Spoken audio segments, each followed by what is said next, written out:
Castlevania Symphony of the Night. Prima di iniziare a parlarne, un piccolo accenno di storia. Devil's Castle Dracula è una serie di videogiochi creata da Konami. Il primo titolo esce nel 1986 per il Famicom.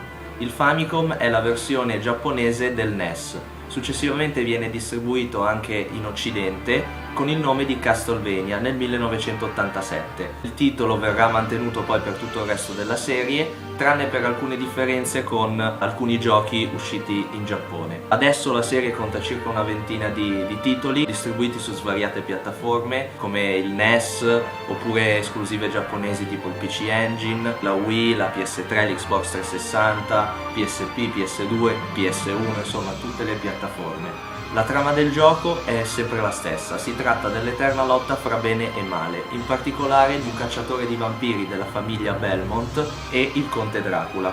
Ogni capitolo ha sempre lo stesso obiettivo, in pratica bisogna uccidere il conte Dracula. Chiaramente nel capitolo successivo il conte Dracula risorgerà e un discendente della famiglia Belmont avrà il compito di ucciderlo di nuovo.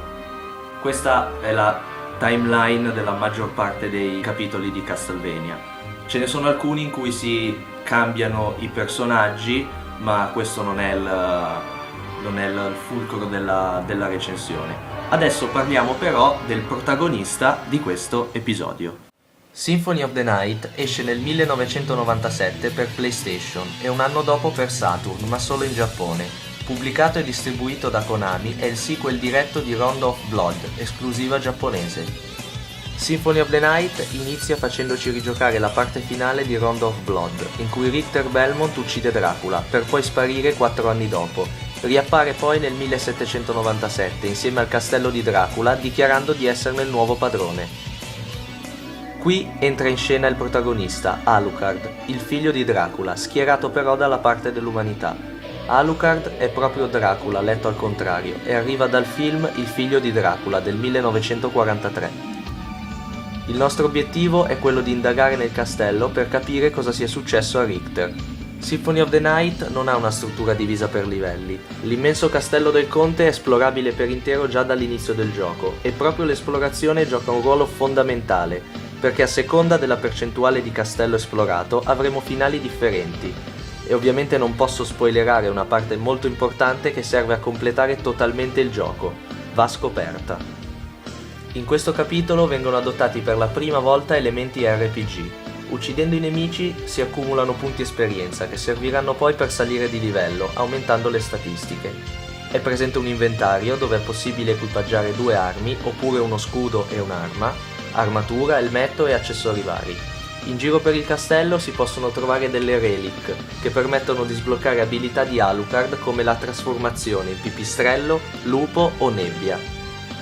È possibile anche evocare vari famigli che ci aiuteranno in battaglia.